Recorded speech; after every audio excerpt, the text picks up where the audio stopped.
響世界越嚟越動盪嘅時候，愛與和平並唔係軟弱，而係最偉大嘅力量。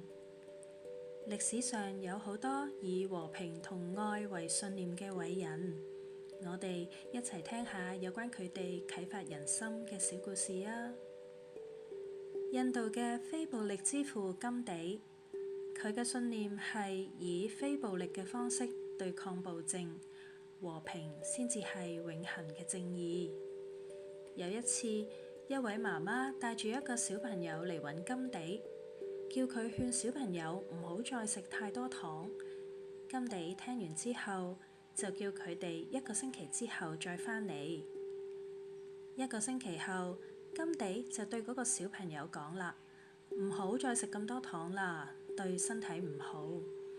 呢位媽媽就問甘地啦：點解唔一早同個小朋友咁講呢？甘地就話啦：因為上個星期我自己都仲食緊糖，未有資格叫佢唔食。呢個小故事話俾我哋聽，真正嘅和平同埋愛係要由自己身上開始實踐。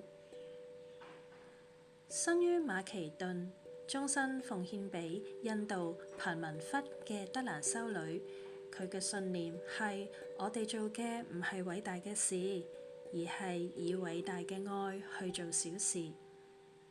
有人問佢點樣可以改變世界，德蘭修女就答：返去屋企，好好咁愛你嘅家人。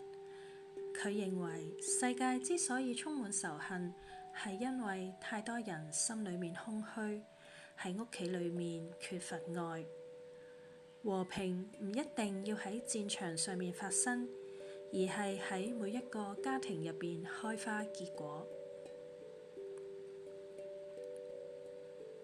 西藏嘅精神領袖達賴喇嘛，佢嘅信念係：我嘅宗教就係慈悲。佢曾經講過一個例子，有個人打你一拳，你好嬲咁樣還擊，仇恨就永無止境。但係如果你選擇原諒，仇恨就會喺你呢度終結。佢唔係叫人要逆來順受，而係希望人可以明白，原諒唔代表懦弱，而係勇敢。真正強大嘅人係懂得放下仇恨。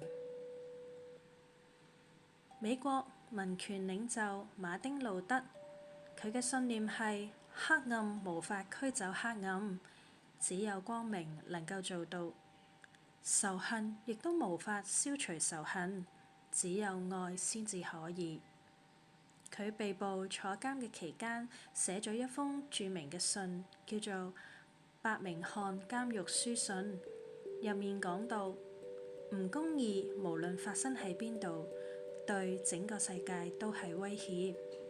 即使佢面對暴力嘅鎮壓，都從來唔會提倡仇恨。真正想改變世界，就要用愛，而唔係憤怒。